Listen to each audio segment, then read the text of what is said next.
Yr11, just some midweek feedback on your PSMTs, and hopefully you can go and work on this a bit more. So some of this will be applicable to you, and some may not. So just take what you know is meant for you. So first of all, I want to remind you about this document that says sentence starters. It's such a great little document, and it will help you with the language and building your report. So even for your assumptions and observations, you can see there. Some of you got the heading assumptions, but then you go straight into your dot points. That it needs to be that linking sentence before you start. So you'll also see this on your feedback form that you're going to get back. So where you see a documentation of observations, the first thing that we're looking for is for that introductory sentence. So a lot of you did not do that. So please use your sentence starter document. That's a great document. In terms of assumptions and observations, you'll get the feedback, but a lot of you got that wrong. So first of all, you only stated it. You didn't document it. You didn't say why it is important that you're saying it. And just be careful with the room temperature. I would say room temperature, if you say the room temperature is 24, that is an observation rather than assumption. I mean, surely you measured it before you started your experiment. So just take care. It's not an assumption. The other thing with observations is if you bring a bit of physics and science into it, it will be really great if you can give us an in-text reference.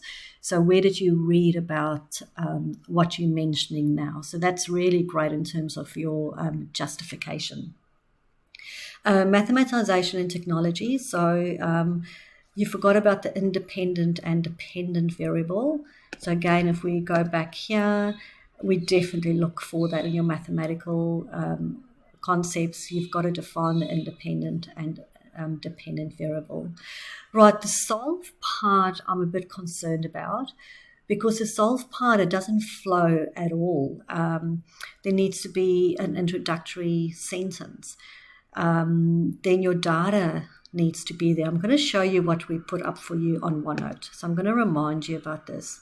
So your solve part needs to flow like this. So you're going to have a heading solve, then you're going to have an introductory sentence, and then you've got your two sets of data tables. So most of the PSMTs that I looked at, there were no data tables, just no data anywhere.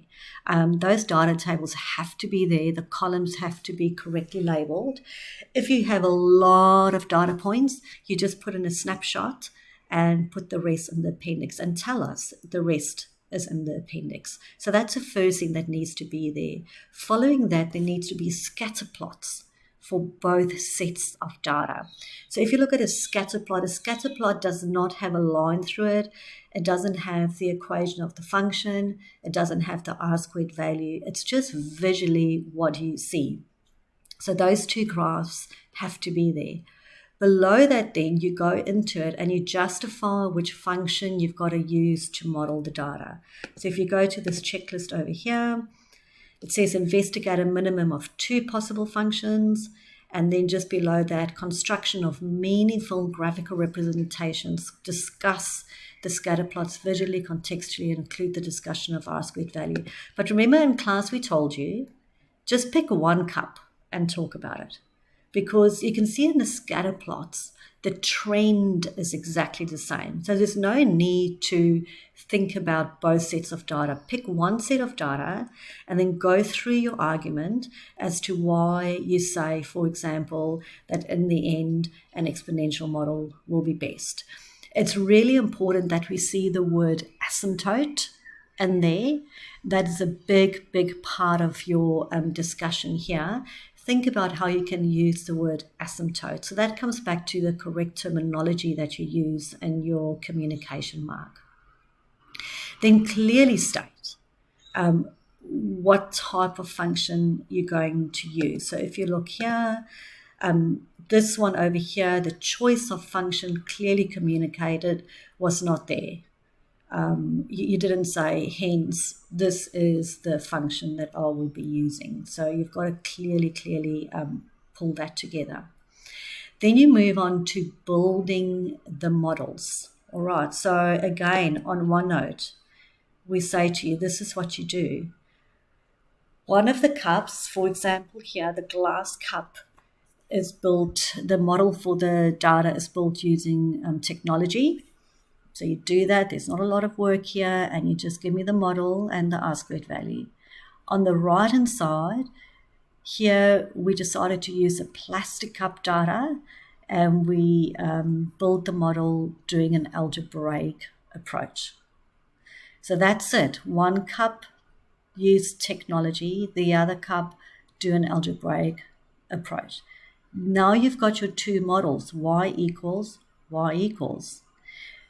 Now you answer the question, which cup allows the appropriate amount of time to drink the coffee at your chosen optimal temperature range?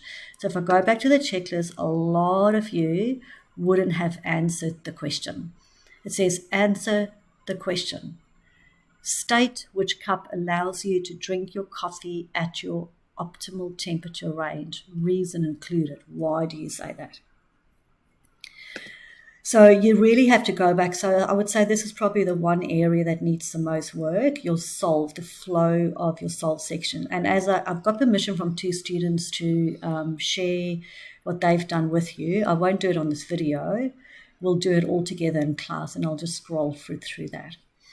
Evaluate and verify. So you need to have these headings. A lot of you did not have these headings. I highly encourage you to do this. Your first heading is evaluate the reasonableness of the pen on paper model using the actual versus predictor test. So some of you are missing it completely. You're just giving me graphs. You're not discussing it.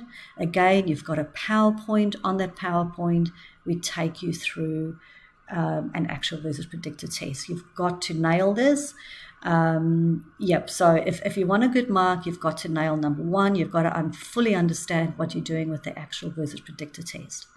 And then in number 2, make sure you use this full heading. Evaluate the reasonableness of the solutions by considering the results, the assumptions, and the observations. So there are 3 areas here that you've got to address. Your results. So going back, what did you investigate? You investigated which cup you're going to use. So talk about the times for the 2 different cups. Does it make sense that a metal cup, for example, have a shorter time range than a plastic cup? Is that correct? Does it back the science facts? Like, talk about that. The other things you can do there as well, you can consider the results. So you can go back maybe to where you built your plastic cup here using algebra. Did you only use 2 points? Do you think that was good enough in building a model only using 2 points? Maybe at this point now, you quickly want to build that, but using Excel to help you, because then you use every single data point. You see, and then you can maybe get a better model. So you've got to come up with your own way of doing, evaluating the reasonableness of your results.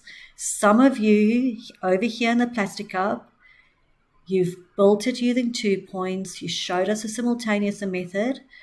And at this point, you already decided, hey, I'm going to use Excel and I'm going to use all the points to do that. And that's fine. And that will be a beautiful strength of your model.